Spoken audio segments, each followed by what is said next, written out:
Today, 15th June, the Kremlin has published on its website the complete transcript of what I consider to be one of the most important and revealing speeches that Putin has given over the course of his long career as leader of Russia.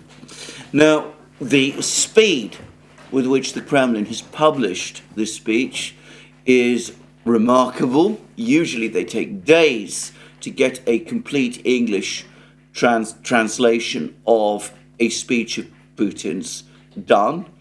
And it suggests to me that the Kremlin translation service has been busy working on translating this speech for some weeks, probably undoubtedly well before Putin actually delivered it.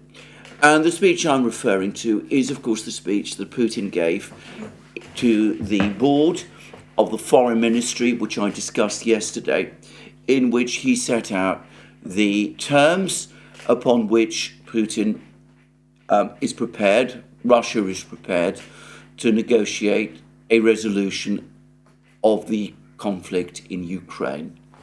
Now, I'm going to return to this speech again in this program. Obviously, I discussed it yesterday, but there's an awful lot of information that I think does need to be considered and discussed. And one of the most interesting facts about this speech is that, most unusually for Putin, he actually goes into the details. He provides us with information about the Ukraine crisis and about the events of the last 3 years, of which I was unaware and which, to my knowledge, have never been published before. And one of the revelations is that Putin is now, for the first time, providing us with information about private meetings he's had, or private discussions he's had with Western officials. Some of these discussions have never been revealed in the past. One of them, by the way, is with the former president of the United States, Barack Obama, and it was a most interesting account that he gave of that particular very interesting telephone conversation. And I'm going to say that, in my opinion, this telephone conversation is absolutely crucial in understanding the evolution of the Ukrainian crisis, and goes very, very far to explain why trust and confidence between the United States and Russia has entirely collapsed. Anyway, let us review the speech as a whole. Because it is a long speech and because there is so much in it, I'm going to this time avoid the practice of quoting directly from it, because if I start doing that, I suspect I will be here forever. So let me first of all say that it begins, as Putin's speeches often do, with a general tour d'horizon, a look at the way in which the situation has evolved in the world and about why we have got to where we are. And he says, and this is now standard rhetoric coming from the Russians, I use the word rhetoric, but of course there's no reason to doubt that the Russians and Putin himself generally believe this. Anyway, they start with the end of the Cold War. And Putin says that at the end of the Cold War, there was a real opportunity and possibility of establishing a stable, secure, and long-term peace. And he says that it was easy to do. All that needed to happen is that all the various countries and parties in the world exercised restraint and showed respect to the other, treated each side, each party courteously, and showed understanding of their concerns and interests. And Putin says, and I think, by the way, that in this he's right, that in the conditions which existed at the end of the Cold War and it's immediately following its end, that should not have been a difficult thing to do. However, it did not happen. And the reason it did not happen is because, as he says, the Western powers concluded that the Cold War had not ended as a result of a negotiated peace. They did not acknowledge the extent of Russian agency and Russian actions in deliberately bringing about the end of the Cold War. They misconstrued the event, the end of the Cold War, as a victory and forgot all the various promises that they had made over the course of the negotiations which brought the Cold War to an end, and decided that those promises really didn't matter anymore, and started to do that which they said they would not do, which is push NATO eastwards and try to reconstruct the entire world around the hegemony of the Western Bloc. And Putin goes into great detail about all of this. He explains, he sets out the Russian position. He says that this led to increasing tensions and problems, and that the Russians repeatedly objected to doing this, but that the West paid no attention, causing thereby a steady deterioration in the overall security and diplomatic arena. And Putin says somewhat dismissively that whenever the Russians did indeed try and bring up their concerns, the Western powers simply responded that it was none of their business whether NATO expanded or not, and that NATO had no aggressive intentions against Russia, and the Russians just should accept that. So that played a specific role in creating the deterioration in international relations. But Putin also focuses on one particular crisis, which is the crisis in Yugoslavia. And he says that the crisis in Yugoslavia, first of all, is pivotal in understanding what happened next, because it contained within itself all the various elements that we've seen play out in every crisis that has followed since. Firstly, there were internal tensions within the former Yugoslavia, but Putin makes it absolutely clear that he believes those tensions could have been contained and resolved, and perhaps Yugoslavia might even have been preserved. But what brought about its collapse was the massive interference of the Western powers. And Putin said that it was over the course of the conflict in Yugoslavia that the Western powers began to establish the manual, if you like, for what has followed ever since.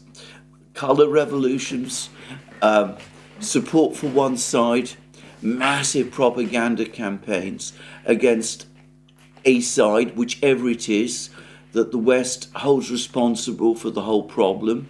That side is always and invariably a side that the West already had reason to dislike for historic reasons, so that the objective realities of what was driving the conflict were disregarded.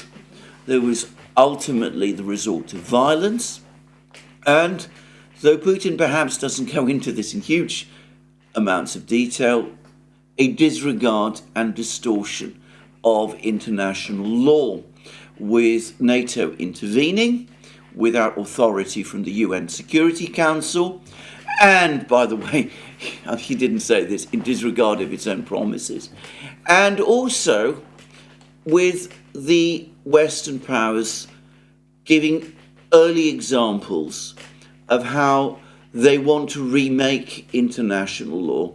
They continuously, in fact, remake international law as and how it suits them.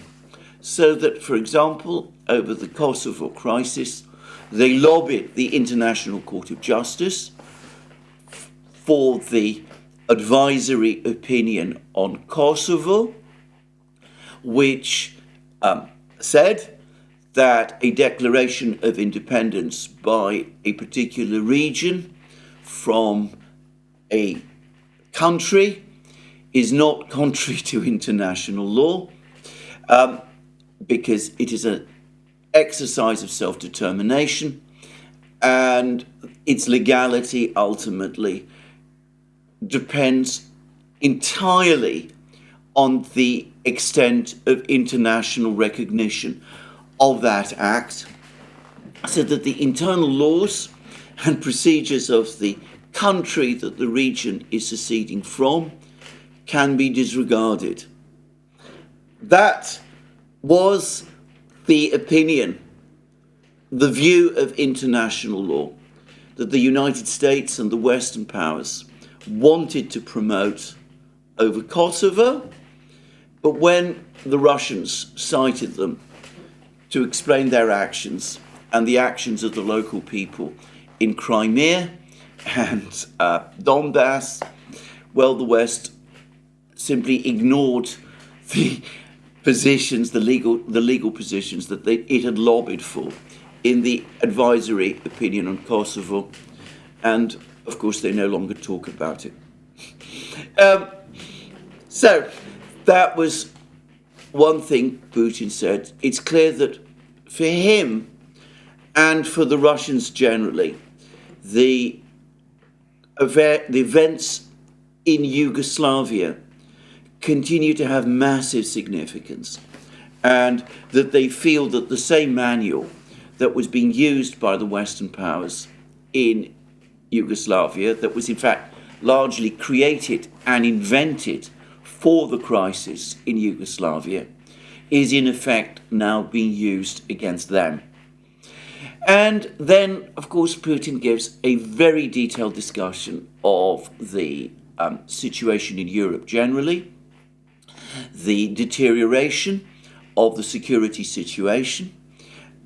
He discusses the constant, repeated attempts of the Russians to try to get the Western powers to discuss new security arrangements in Europe to replace the legacy systems the West retained after the Cold War, NATO specifically, and of the failure of all of those attempts. And then he discusses in detail the Ukrainian crisis. He makes it absolutely clear about his strong feelings about the events that took place in February 2014, which he has no hesitation in qualifying as a coup attempt. And this is where the discussion with Barack Obama, who, by the way, he's careful not to name, is extremely interesting. Because as everyone who followed that crisis, the crisis in Maidan in Kiev, remembers, there were massive protests which took place in 2013 and 2014 against the constitutionally and, by the way, democratically elected president of Ukraine, Viktor Yanukovych. The purported reason for those protests was President Yanukovych's postponement of ratification of an association agreement that had been agreed in draft between Ukraine and the European Union. But the protest quickly escalated into a concerted attempt to remove President Yanukovych from office and to replace him with a straightforwardly and avowedly pro-Western and anti-Russian regime. which is, of course, what Ukraine has had ever since.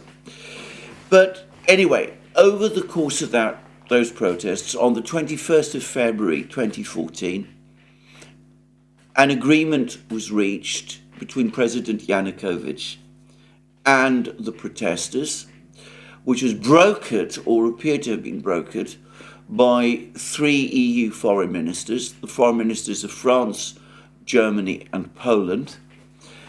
And that proposal basically called for both sides to stand down and agreed that elections would take place by the end of the year, that was to say 2014, and in the meantime there would be various steps taken to restore public confidence. And it was directly following the signing of that agreement on the 21st of February that apparently, according to Putin, and of course this is Putin's account, others might challenge it, it was over in the hours immediately following the signing of that agreement that Obama telephoned Putin. Now, from memory, I don't think that a record of this meeting was published at the time, either on the Kremlin's website or on the White House's website. But I speak from memory, and on that I might be wrong. But anyway, there was a telephone conversation, and Obama apparently pressed Putin to get Putin's support for the agreement between the opposition and Yanukovych, which the European foreign ministers had brokered. And he basically asked Putin to ensure that Yanukovych followed through with the agreement and that he withdrew, or rather that he did not deploy the military in Kiev to disperse the protests, something which, by the way, Yanukovych could certainly have done. And basically, an agreement was reached by the two presidents, whereby each would restrain the side that the other was supporting. So Putin committed himself and Russia to encouraging President Yanukovych to stand down, and Obama committed himself to persuading the Ukrainian opposition to abide by the agreement that had been reached on the 21st of February to end the protests and the occupation of Maidan Square. And apparently there was a specific agreement that the opposition would leave various buildings around Maidan Square, which they had seized and which they were at that time occupying. So Putin delivered on his part of that agreement. Apparently, Yanukovych actually withdrew police forces from the center of Kiev, and as is famously said, he then, as is famously recalled, he then travelled to Kharkiv to attend a conference of his party, the Party of the Regents, and instead of the opposition in Kiev abiding by their part of the agreement, they seized on the removal of the police forces from central Kiev and stormed the Ukrainian parliament and President Yanukovych's own residence and established themselves in power. And Putin clearly feels strongly that Obama betrayed him. He points out in these comments that the Western governments, which had brokered the agreement, and of course Obama himself, instead of criticizing the actions of the opposition, telling them to return to the terms of the agreement of 21st February, on the contrary, went along with everything that the opposition did in violation of the agreement that was reached on the 21st of February.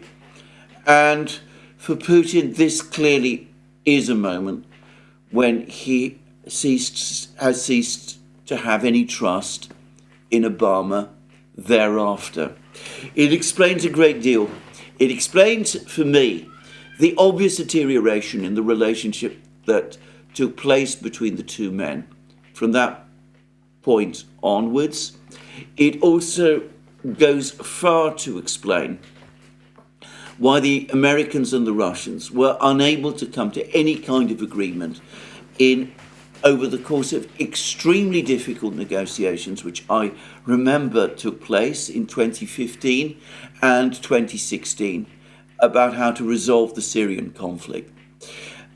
Clearly, Putin never forgot the way in which he obviously feels that Obama tricked and betrayed him in February 2014, and it has made him deeply suspicious, extremely suspicious, of the Americans ever since. Anyway, Putin then discusses the long, complicated negotiations that took place over the course of the crisis the emerging crisis in Ukraine. He goes into great detail about how the people who had voted for Yanukovych felt angry and betrayed by the manner of his overthrow, how this provoked protests in the Donbass, and of course a move towards outright independence in Crimea.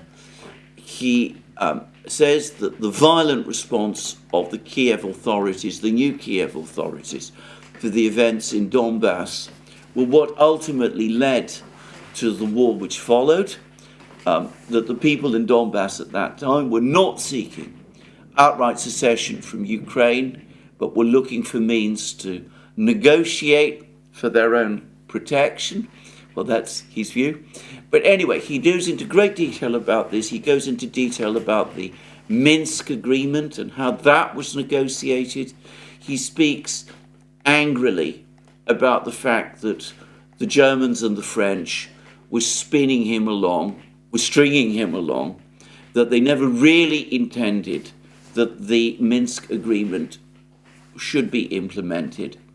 And he then goes on to say that eventually, in the summer and autumn of 2021, and this is an important part of Putin's speech, the Ukrainians, in effect, buried the Minsk agreement, and the French and the Germans went along with it. And again, this I remember very well.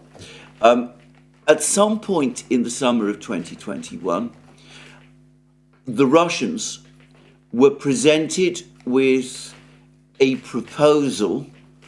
They really saw it as a demand that Russia engage Ukraine in direct negotiations to settle the conflict in Donbass. Now, the problem with that is that the Minsk agreement did not make said that the conflict in Donbass was not a conflict between Ukraine and Russia at all. It was an internal conflict within Ukraine between Ukrainian parties. That was what the Minsk agreement said. Merkel and Hollande, the Chancellor of Germany and the President of France, countersigned that document, which said as much, in effect accepting that it was so. But in the summer of 2021, they reversed their positions and they sent to the Russians a proposal. The Russians clearly saw it as a demand that Minsk be in effect ditched.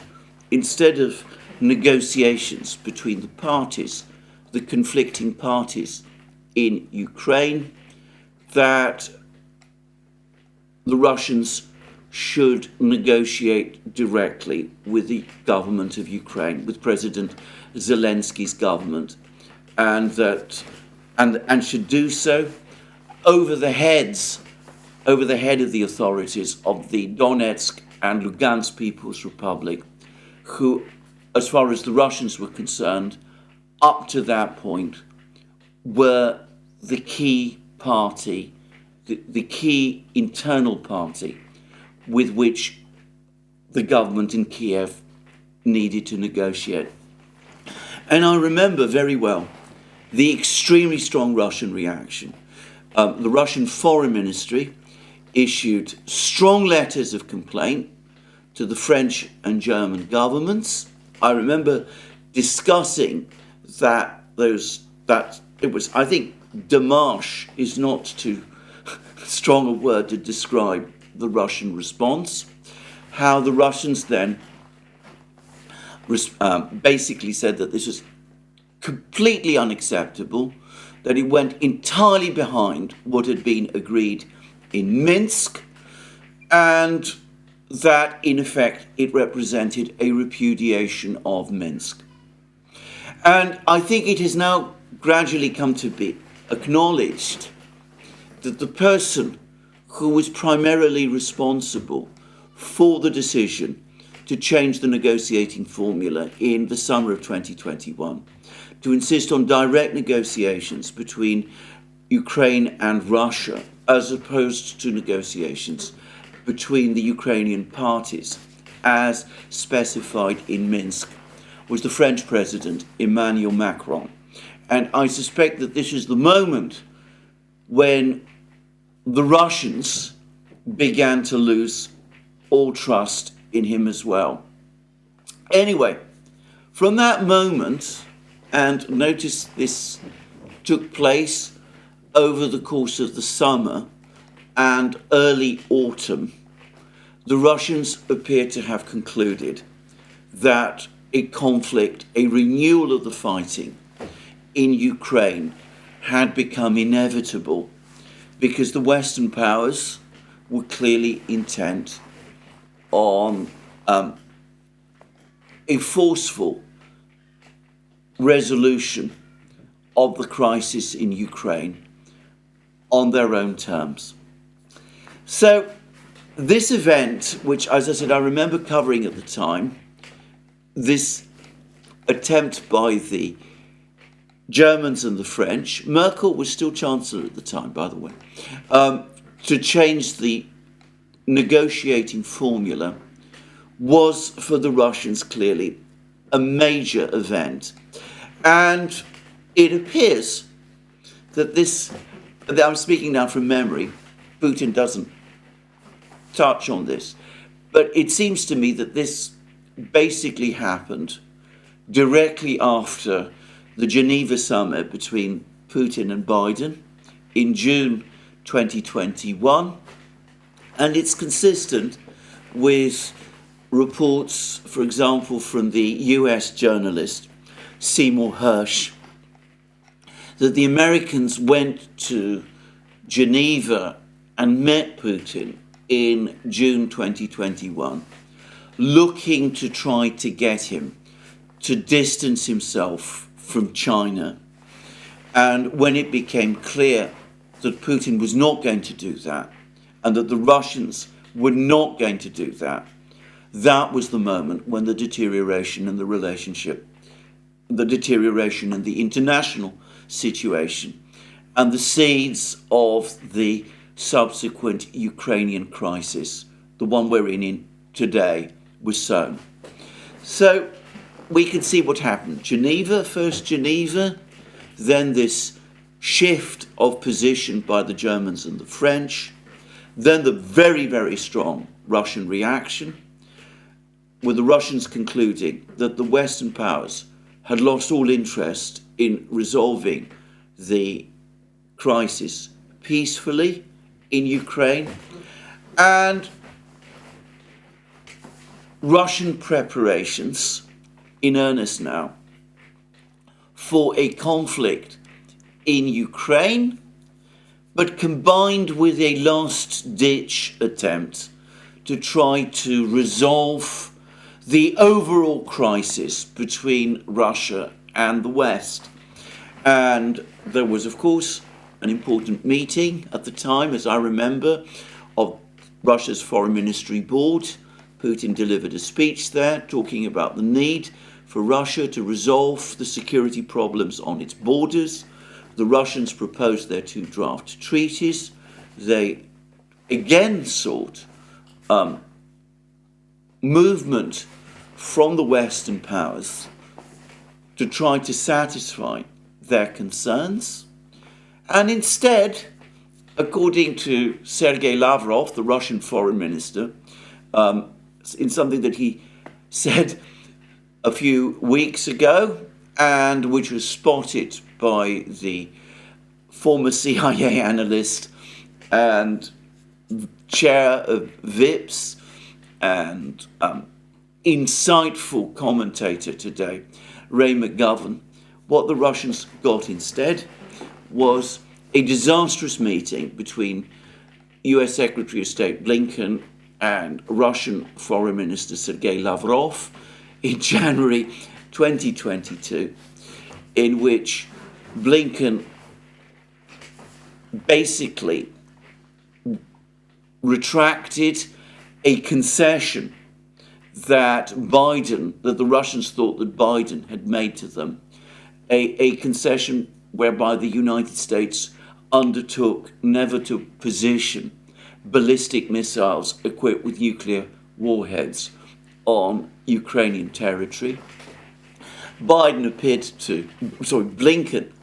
not only retracted that concession, but told the Russians that the sighting of such systems was the prerogative of the United States in NATO and friendly countries, and that the only topic for discussion between the United States and Russia was the topic of the number of these missiles, rather than their fact or location, which of course the Russians would have taken as a brazen statement that the United States did indeed plan at some point to position ballistic missiles with nuclear warheads on the territory of Ukraine. And then Putin comes to a discussion of the fighting, the start of the fighting in February 2022. He again, of course, speaks about a planned Ukrainian attack on Donbass, the heavy shelling of Donbass that began in February 2022 by the Ukrainian army, and the Russian decision that they needed to intervene. Again, I understand that this is contentious, but I'm setting out here what Putin is saying. And Putin then discusses the negotiations which took place. And he speaks about a visit to Moscow of a very important, highly professional Western official who was apparently acting or presenting himself as a potential mediator. I think the person in question is Naftali Bennett, the Israeli Prime Minister. And in fact, I'm confident that this is the case. But again, I would have to go back and track who exactly it was who was visiting Moscow on the 5th of March 2022. That's just a couple of days after the special military operation had begun. Anyway, I seem to remember that it was Naftali Bennett, and I can't really see who else it could have been. But Putin, of course, doesn't name him. And Putin again discusses a meeting that he had with this Western official, in which this Western official brought up the topic of Zaporozhye and Kherson regions. He asked why the Russians had occupied those territories, given that the battle, the supposed objective that the Russians had set out, was the protection of the Donbass, of the Donetsk and Lugansk People's Republics. And he asked Putin, this person asked Putin, did that mean that if there was a settlement of the conflict, the Russians would be prepared to return Zaporozhye and Kherson regions to Ukraine? And then Putin provided an explanation for why the Russians at that time had advanced into Zaporozhye and Kherson region. And he said that this was done at the insistence of the Russian General Staff, that they wanted this done because it was essential in order to establish a belt of territory around the important city of Mariupol in southern Donetsk region on the Sea of Azov. The Russians had an objective to capture or liberate, as they would say, Mariupol. And the Russian General Staff considered that this could not be done easily unless the Russians had established themselves effectively on this territory, in Zaporozhye and Kherson region as well. And by the way, this is consistent with something I remember Putin saying in a meeting he had with airline staff, Russian airline staff, also I seem to remember on the 5th of March, that it was the Russian General Staff who had asked for permission to extend their forces, to advance their forces beyond the territory of Donbass, because that was necessary in order to carry out operations in Donbass itself effectively, successfully.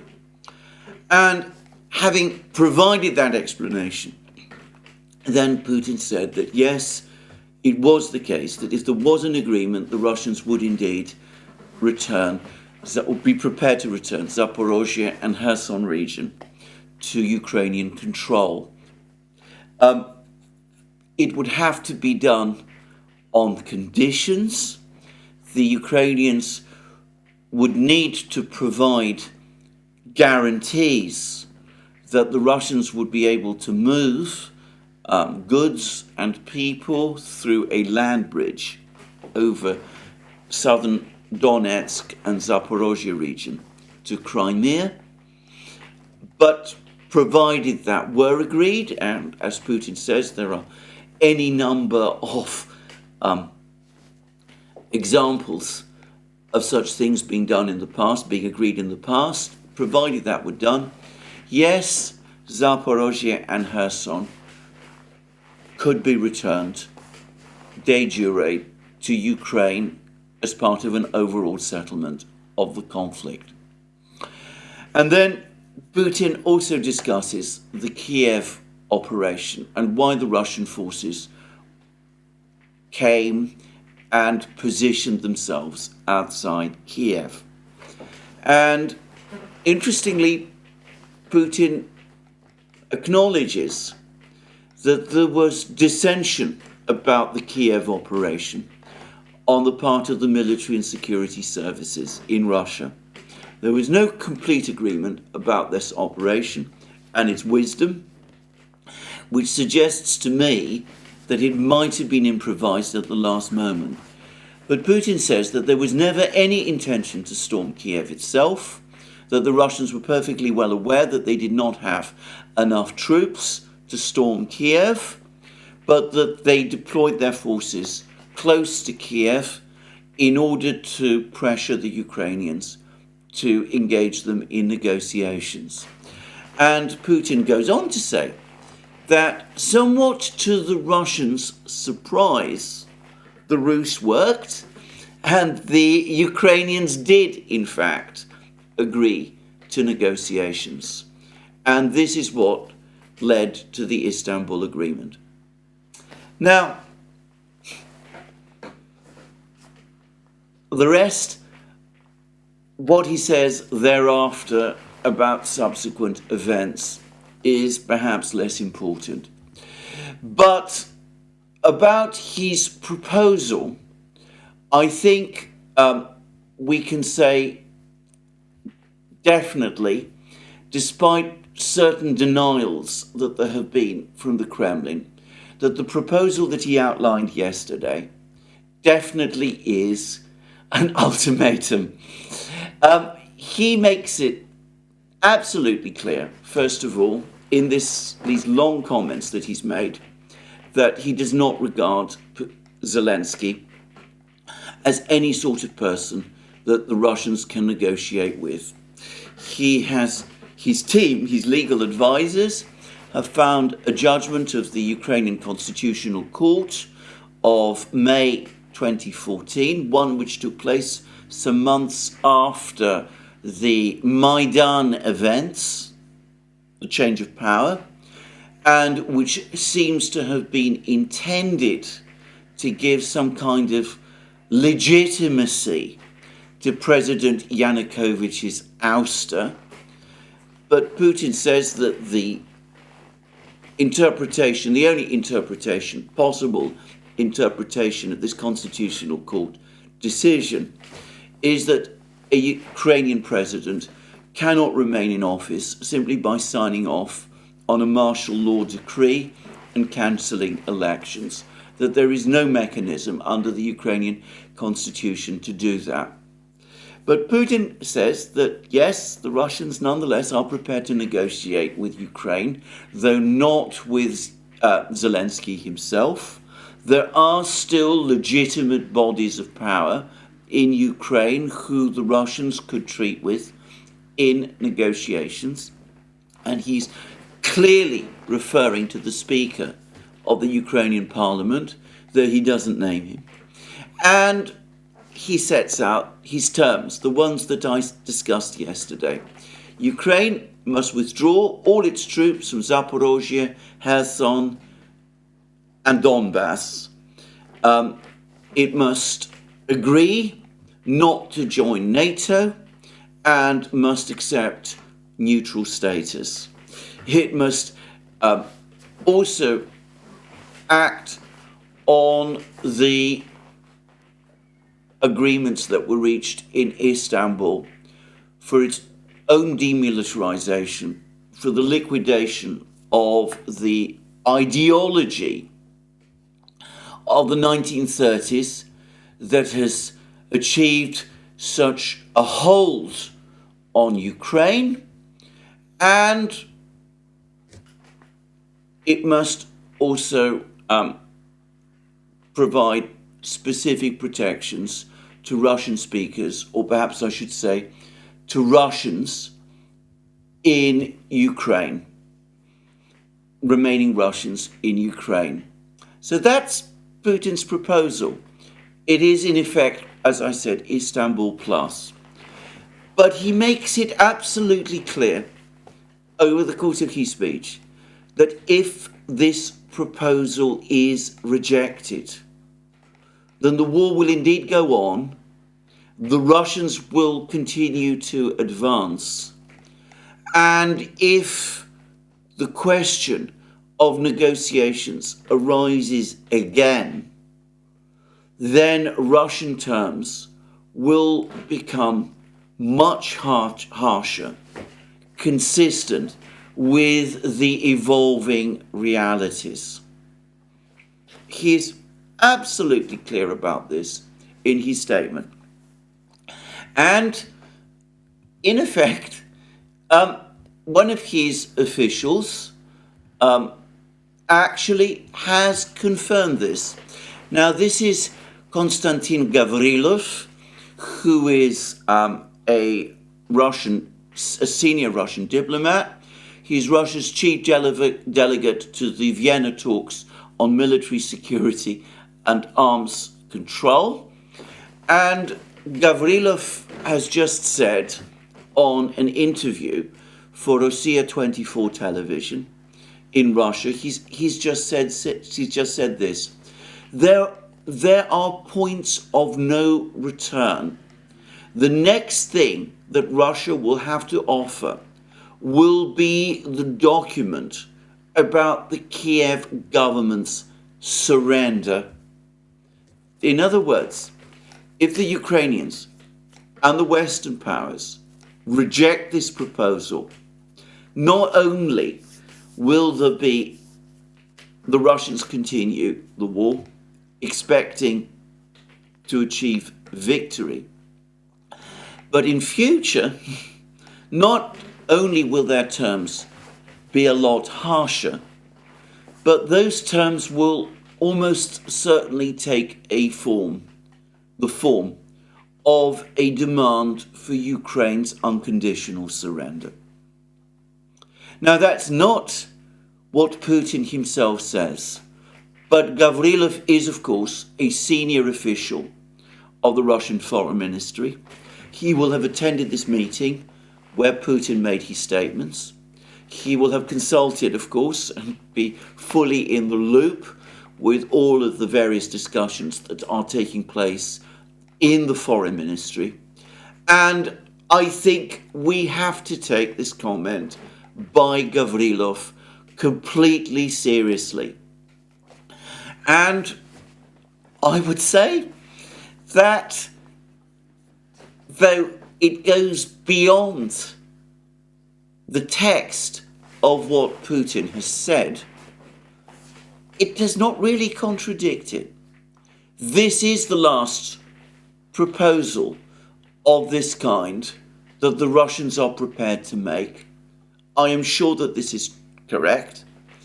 And if the Ukrainians do reject it, which of course they have already done, and if the Western powers reject it, which of course they have also already done, then the Russians will indeed move on until the situation on the battlefronts has become such that the Russians will insist on nothing less than Ukraine's unconditional surrender. So this is where we've come to. A succession of broken promises and agreements, a steady deterioration in the security situation in Europe, a massive crisis leading to a war. This is the last chance the West has, according to the Russians, and the Ukrainians have, according to the Russians, to come to some kind of terms. As I discussed in my program yesterday, the terms that the Russians are proposing are not such that they detract or affect Western core interests or undermine Western power. But if they are not accepted, the war will continue. The Russians expect to win. All the trends on the battlefield effectively confirm that. And then it will only be, the question will then be, the Russians insisting on unconditional surrender and dictating terms. So it's a very stark position. Now, I would not be doing justice to Putin's speech if I didn't add two further things. The first is that Putin again gave a very clear warning that the West is acting extremely dangerously, that their endless, unending escalations, their talk of military strikes deep inside Russia, their talk about deployment of Western troops to fight in Ukraine, the various plans that they have with the F-16 fighter jets. He doesn't go into these details, but the generality of what the West is saying, that absolutely contains within it the very real possibility that if this gets out of control, the Russians will be forced to respond, and we could find ourselves at very real risk of an all-out nuclear exchange. So that is another warning that Putin has given. Anders Fogh Rasmussen, the former NATO Secretary General, has spoken again about the importance for the West of calling what they say is Putin's bluff. This is utterly irresponsible, senseless talk. It's gambling with the future of humanity, with, at the very least, the survival of Western civilization. I just cannot comprehend how a responsible leader, which Rasmussen, I believe, was formerly Prime Minister of Denmark, could talk in this utterly irresponsible and reckless way. But anyway, that is a warning that Putin has given, and it would not be wise to heed it. It is essential that we heed it, because Putin is a disciplined and controlled figure. He's not a wild character like Nikita Khrushchev used to be, who used to make all kinds of threats all the time and explode gigantic bombs like the Tsar Bomba in the Arctic region, causing massive complaints and huge amounts of fears, because he's a volatile personality like that. It doesn't mean that his threats should not be taken seriously. On the contrary, they should be taken more seriously than when threats of this kind used to be made all those years ago by Khrushchev. A person who blusters, as Khrushchev tended to do, is someone who's much more likely to be bluffing than a person who's careful in his use of words in the way that Putin is. So that's one thing that, of course, Putin said. The other thing is this. He again spoke to the leaders of Europe. He said, look at what you're doing to yourselves. The Americans spy on you. The Americans intimidate and bully you. They're forcing you continuously to sacrifice the well-being of your people and of your own economies to their various geopolitical projects. It's time that you manned up, started behaving like European leaders used to do. And he mentions former French President Charles de Gaulle, and start to negotiate and to act in the interests of your own continent and your own people. And the purpose of his meeting, the overt reason why he called together the Foreign Ministry Board, is to tell them that the objective from now on, the Russian objective, diplomatic objective from this point onwards, is in fact, however difficult it is, however long it takes, to work towards achieving that change, that restructuring of the security situation, not just in Europe, but in Eurasia as a whole. Well, it's a tour de force from Putin. As I said, I've only summarized it in this program. Those who want to read it can find the entire transcript on the Kremlin's website, assuming, of course, you can access it. But you can find it there. The Kremlin has, as I said, rushed out a complete translation. It's a typical Putin speech in so many ways, incredibly highly structured. It goes through point by point in a very sequential way, but it gives us a clear insight into Russian thinking.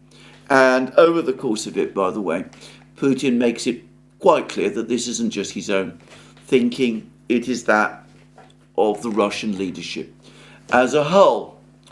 Now, of course, the West, as I said it would yesterday, has rejected this proposal outright.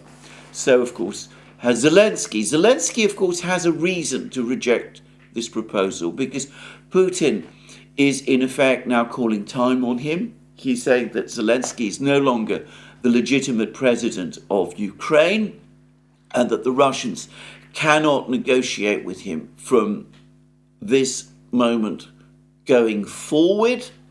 So, for that reason, Zelensky has a very strong reason to reject negotiations, because if negotiations with the Russians were to take place and the Russians stuck to their stance, he would have to step down. As a matter of fact, I think that Zelensky knows perfectly well now that he cannot remain president of Ukraine, regardless of what the Russians say about him, if Ukraine negotiates for peace. The moment negotiations of that sort begin, his political position in Kiev will collapse and he will have to step down. One way or the other, his political survival, Zelensky's political survival in Kiev, is now linked to the continuation of the war. That is a fact which I think people need to understand, and Western governments, by the way, if they ever do decide that some kind of a negotiation with Russia is needed, also need to understand. And in light of that, it's entirely unsurprising that the Ukrainians and Zelensky himself have rejected this proposal outright.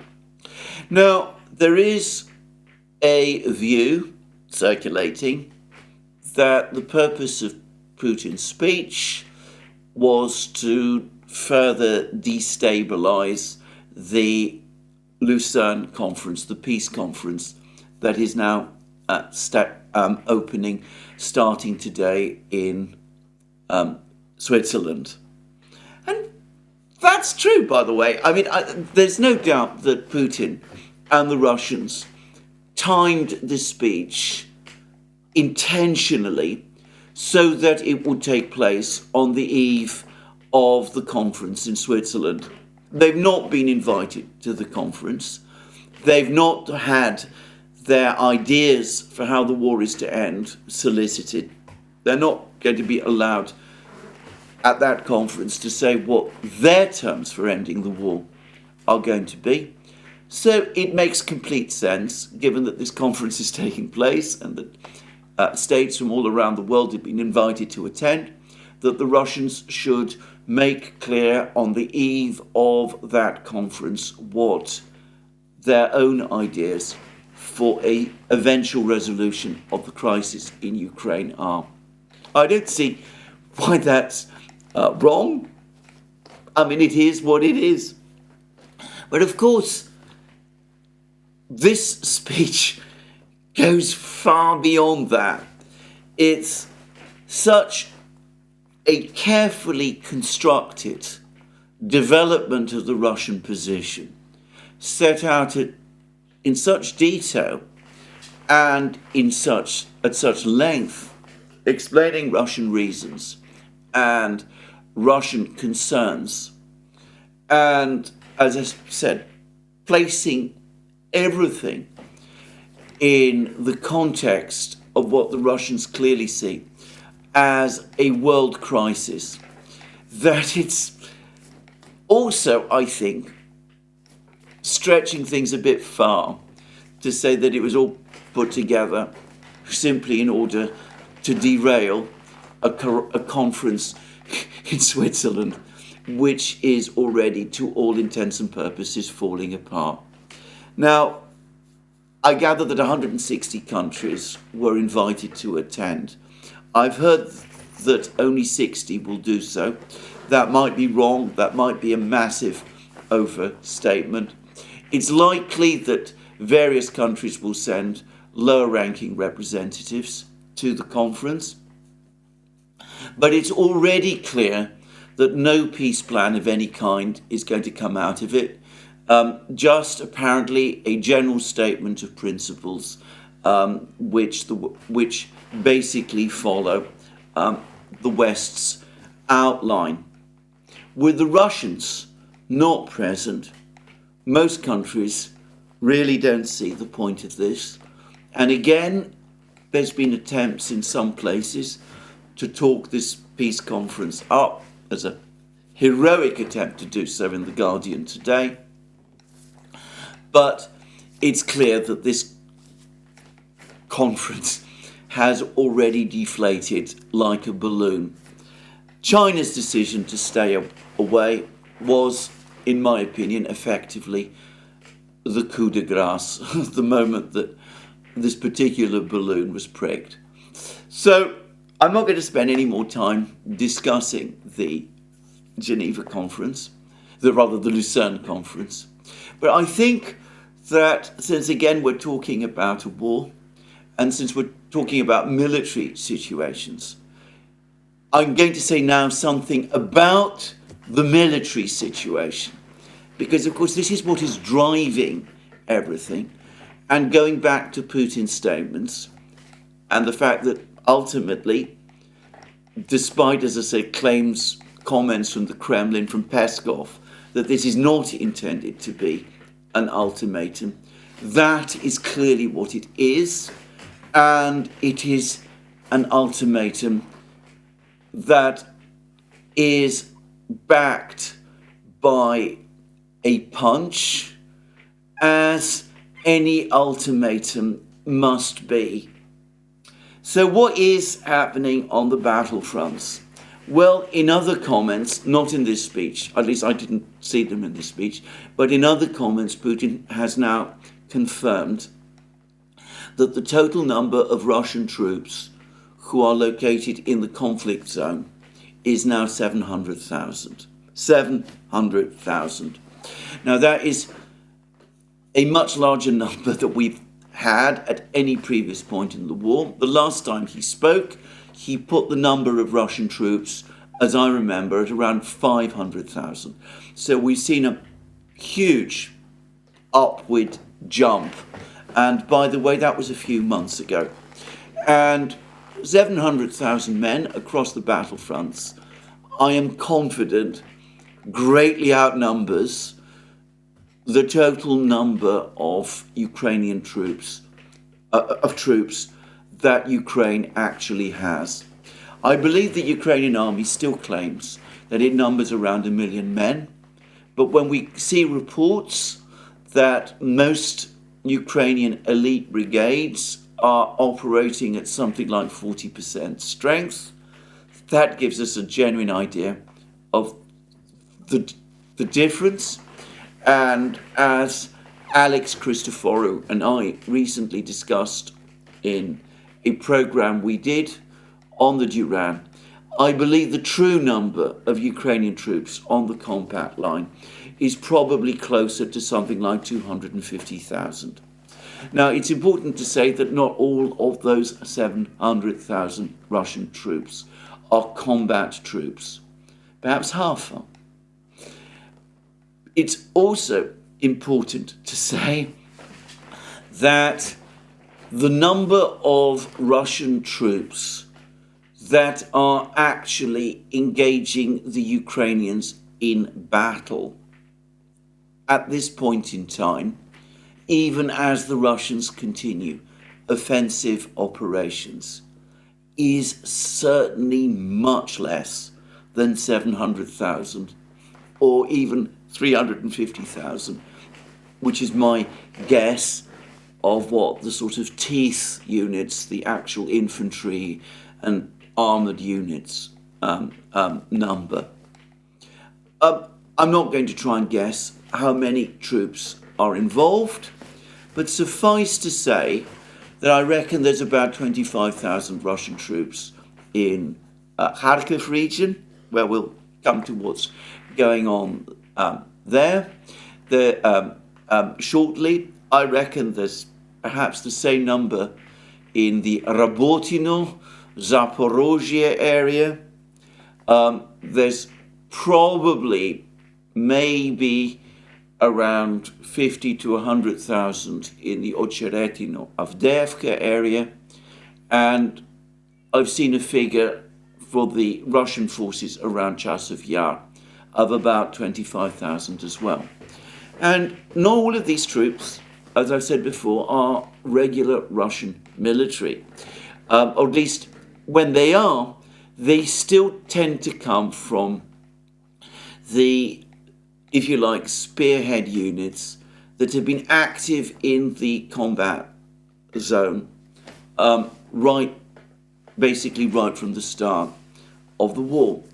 So, for example, the 76th Airborne Guards Division, which is a paratroop force, continues to be the main force, as far as I can see, in Zaporozhye region, and, by the way, on the east bank of the Dnieper River. They seem to be covering both directions. No doubt they're reinforced by other troops and their heavier units in the rear, but the spearhead appears to be made up of the 76th Airborne Guards Division in that area of the battlefronts.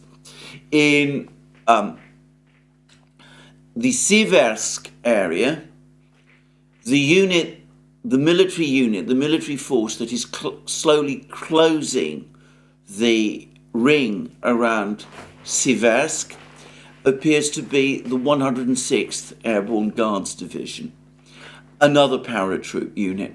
Again, there are other units there also that provide support, but it is the 106th Airborne Guards Division that captured Belogorovka some weeks ago, and which is currently storming the village of Razdorovka, and apparently is approaching the village of Vimka, putting the Russians within 9 kilometers distance of Siversk.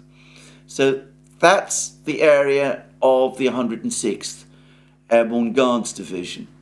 The 98th Airborne Guards Division, another paratroop force, is the key force that is involved in the Battle of Chasiv Yar. In all of these places, as I said, there are other units involved as well. Many of them, however, seem to be drawn still from reformed and rebooted units of the former Donbass militia. If we're talking about heavy tank and mechanized infantry formations, they've not yet been deployed in anything like the numbers that the figure of 700,000 that Putin has given us might imply. And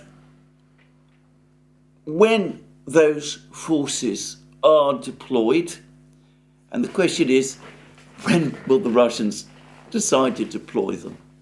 Then I don't think Ukraine has anything that it has anything left with which to hold them back.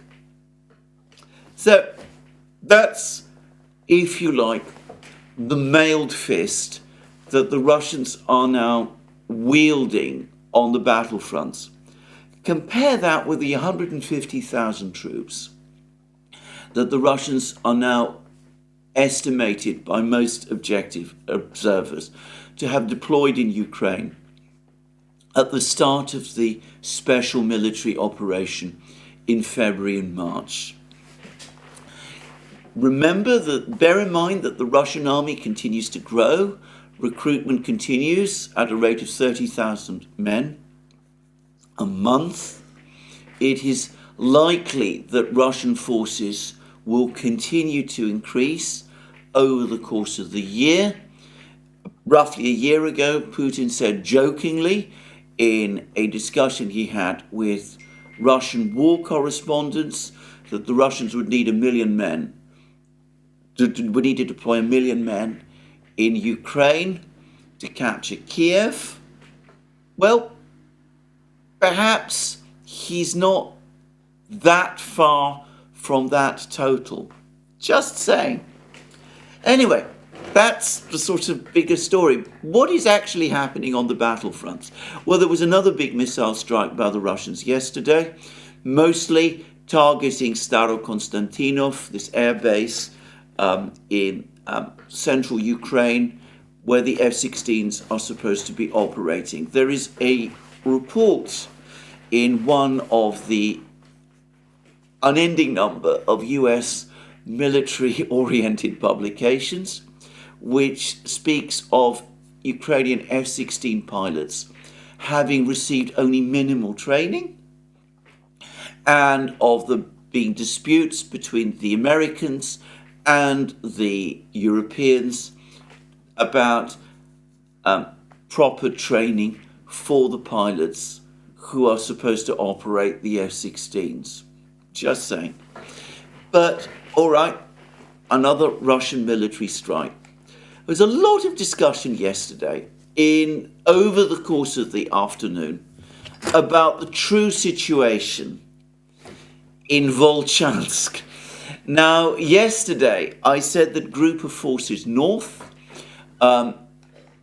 were claiming that they'd made more advances in the Volchansk area, that they'd captured more of the territory of the aggregate plant, and were saying that Ukrainian troops from the 76th Jaeger Brigade in the Citadel area in Volchansk are now close to being trapped, that they'd been engaging in desperate but fruitless counterattacks to try to break the ring that has been created around them, and that there is a cauldron starting to develop in Volchansk. Now, inevitably, over the course of the day, all sorts of claims and rumours and reports started to circulate that the reality was actually completely different, that Group of Forces North was lying, that the Ukrainian counterattacks had been successful, that they'd come from both directions, that the Russian troops that had reached the aggregate plant had, on the contrary, been surrounded by the Ukrainians, and that there was indeed a cauldron in Volchansk, but it was the Russians who were inside it. I heard these kind of claims made so many times, and frankly it is wearisome. Suffice to say that I had no doubt the moment I heard that report that it was certainly untrue, that it made no sense. I mean, I can remember, by the way, just a piece of, if you like, thing that I remember from the past, about 14 months ago, when I was talking about the Russians closing in on Bakhmut and about the risk that the Ukrainian troops in Bakhmut might be cut off. This, as well as the Battle of Bakhmut, was still underway. I remember there was a massive pushback on the part of several people, including several YouTubers, telling me that I got it all the wrong way round. It wasn't the Russians who were threatening to encircle the Ukrainians in Bakhmut. It was the Russians who were advancing into Bakhmut, who were about to be encircled.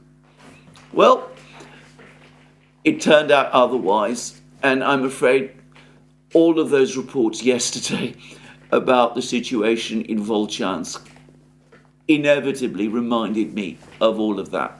Anyway, we've now had all kinds of photograph and film evidence from Volchansk, and they confirm that it's Group of Forces North, unsurprisingly, that has been telling the truth. The Russians indeed have a securely control the areas around the aggregate plant. There is no indication that their troops within the aggregate plant have been cut off in any way. It is the Russians who are advancing and who are confidently advancing in this area. What is true is that some of the claims, which, by the way, initially came from the Ukrainians, about the Russians being in control of most of the aggregate plant, were wrong. Now, I'm going to read the latest report from Group of Forces North.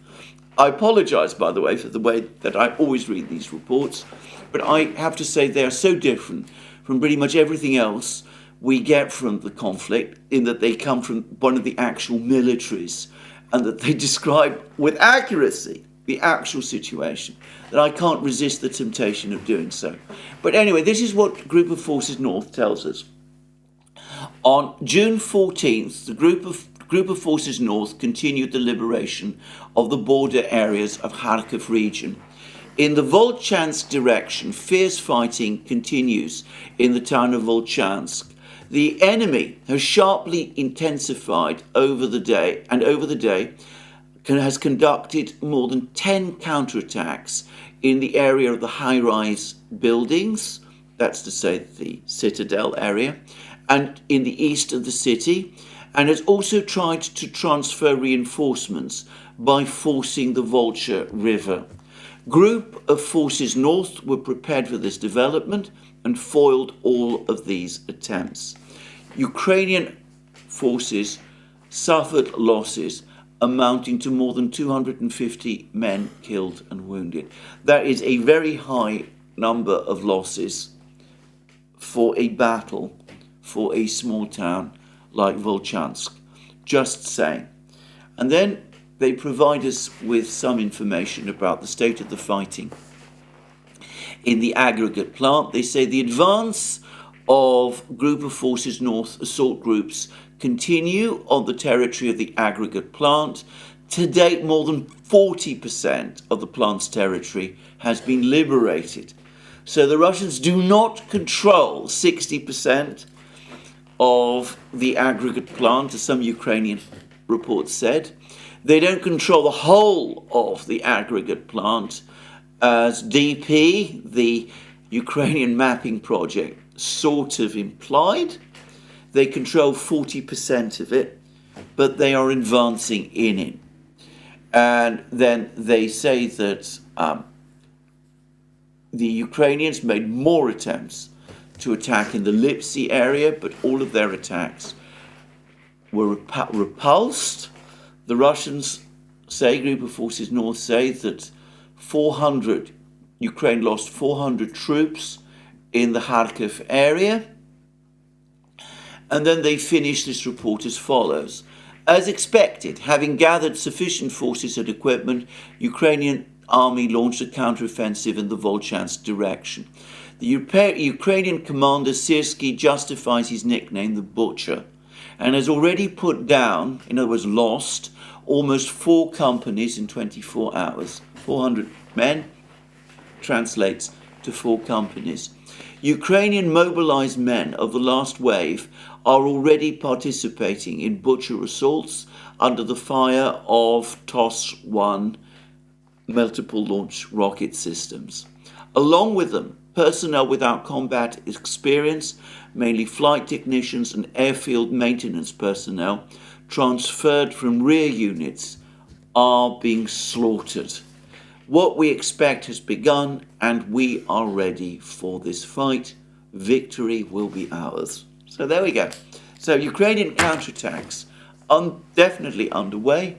The Ukrainians suffering terrible losses, but the Russians holding their positions and continuing to gain more control of the aggregate plant.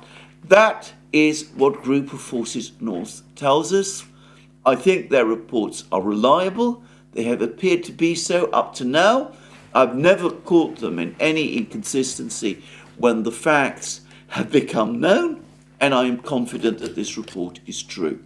By the way, a Russian official has also said that the Ukrainian troops in Volchansk, in northern Volchansk, now are at serious danger of being surrounded. And the official in question is none other than Viktor Vodolatsky, the coordinator of interparliamentary relations between the Duma and the Parliament of the Lugansk People's Republic. And Vodolatsky said, we are fighting, we are liberating the territory, he means Volchansk, meter by meter. I always say and continue to say that the task of our military commanders is to minimize the losses of our military personnel. Today, the troops of the southern military district are bypassing Volchansk, and in the near future there will be a small pocket there. And then he went on to say that Volchansk itself, though a small city, is heavily fortified. There are concrete barriers and fortified areas. It makes no sense to go head on, to send our soldiers on assaults. Therefore, in this direction, we have slowed down our moves, but only for the purpose and for protecting and covering our, protecting and saving our soldiers. And what he describes is, in effect, the pattern of the fighting. The Russians are not conducting a head-on assault on the Ukrainians in the high-rise buildings, the so-called citadel. They're outflanking them by advancing into the territory of the aggregate plant, and exactly as Vodolatsky says, a small pocket is emerging. I refer to it as a cauldron, but that perhaps is to overstate things. Probably there's no more than a couple of hundred Ukrainian troops there. Anyway, that's what's happening in Volchansk. Everywhere else on the battlefronts, the Russians continue to advance. The Ukrainians apparently are now acknowledging the loss of Novo-Alexandrovka. So I've heard, and this is causing great amount of recriminations and grief apparently on the Ukrainian side. The Russians have provided absolutely astonishing, terrifying pictures of TOS-1 strikes on Ukrainian positions in the westernmost buildings of the micro-district, east of the aqueduct in Chasiv Yar. As I said, the fate of any Ukrainian soldiers trapped there is, well, beyond imagination. And the Russians advancing everywhere else. Another Russian official, our old friend Ivan Rogov, says that Ukrainian morale in the Zaporozhye area near Rabotino has collapsed, and that the Russians are able to capitalize on this. There is a mailed fist on the Russian side. They have just delivered an ultimatum. They've clarified also their intentions and their thinking. They clearly have a plan, both for the war and for the subsequent peace settlement. In the West, of course, we have none of these things. I'm going to finish by returning briefly to the G7 summit. Now, the G7 made some incredibly harsh statements about China, which I propose to discuss in my next program, which will go up tomorrow. Suffice to say that it's clear to me that the analysis that we've made on the Duran and on these programs, that the latest sanctions are really directed more at China than at Russia, that is absolutely the case. But anyway, I will discuss that in more detail. But it was remarkable to see the apparent complete collapse in personal relations between the Italian Prime Minister Giorgia Meloni and the French President Emmanuel Macron. There's pictures of them together, including one in which Macron kisses her hand and shakes her hand or something of that kind, and you can see a stony glare towards him from Meloni. It seems that previously the two had engaged in a public spat over abortion rights and their place in the final communique. But my own strong sense is that these two absolutely do not get on. I get the sense, by the way, that Meloni's feelings about Macron are now widely shared. There is an overwhelming consensus starting to emerge that Macron has massively miscalculated by calling the French parliamentary elections for the end of this month, as he has done. His own party seems to be spiralling towards collapse. Les Républicains, the centre-right party, is also imploding in recriminations and feuds. The Rassemblement National, Le Pen's party, seems to be driving forward. And, well, the left parties seem to have come together, though they are very divided, it must be said, on all sorts of issues, including, by the way, the question of Ukraine. I think that the possibility of Macron stepping down after the elections remains very real. But it's clear that behind the facade of Western unity, all sorts of seething conflicts and recriminations are starting to bubble up, and they're bubbling up to the surface. Well, this is where I end my program today. More from me soon. Let me remind you again that you can find all our programs on our various platforms, Locals, Rumble and X. You can support our work via Patreon and Subscribestar. Don't forget to check out our shop.